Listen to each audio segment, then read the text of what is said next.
mistaken to be a runaway slave.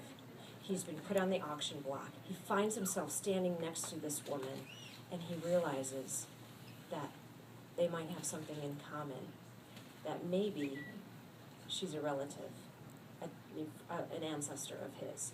Now, she takes a liking to him. She is also carrying 2 children. She's got a 4-year-old son, and his name is James, and she's carrying the baby, whose name is Araminta.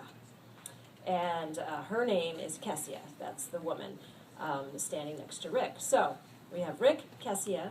Kessia's carrying Araminta, the baby, and then young James.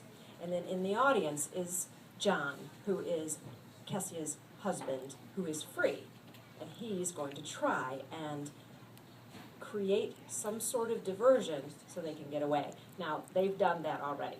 Not to spoil it for you, but I don't think that's a big spoiler. Anyway, but now they are on the run. And they have a boat coming, and they're trying to get to that safely, but people are chasing them. So, here's the scene. Here we go. Kessia, carrying baby Araminta. John, walking with young James, and Rick picked their way in the dark along the small stream until it met the impressive Choptank River. John led them through the dark behind an oyster-shucking house, through a maze of giant piles of oyster shells, sneaking around them rather than taking the more populated walk along the wharf.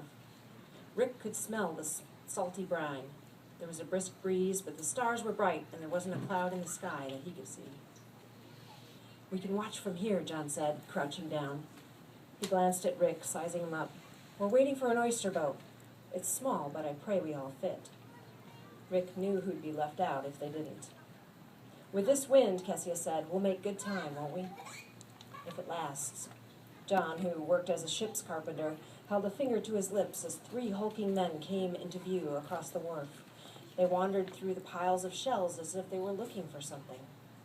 A moment later, as a small oyster boat under sail glided toward the dock, the 3 men split up and began to circle the area 20 yards away.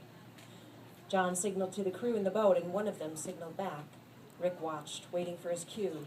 He smiled at James, who somehow understood the seriousness of all of this and was quiet. But the baby... Kessia cradled the baby to her, but she began to fuss and cry.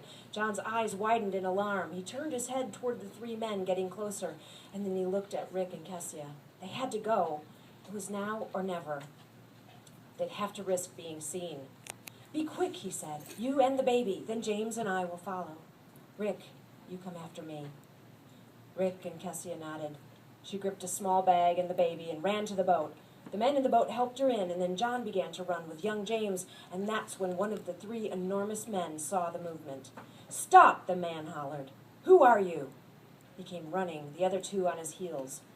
"Go!" Rick yelled. He got up, ready to run, but waiting, knowing he couldn't go until James and John were settled to make sure the boat didn't capsize.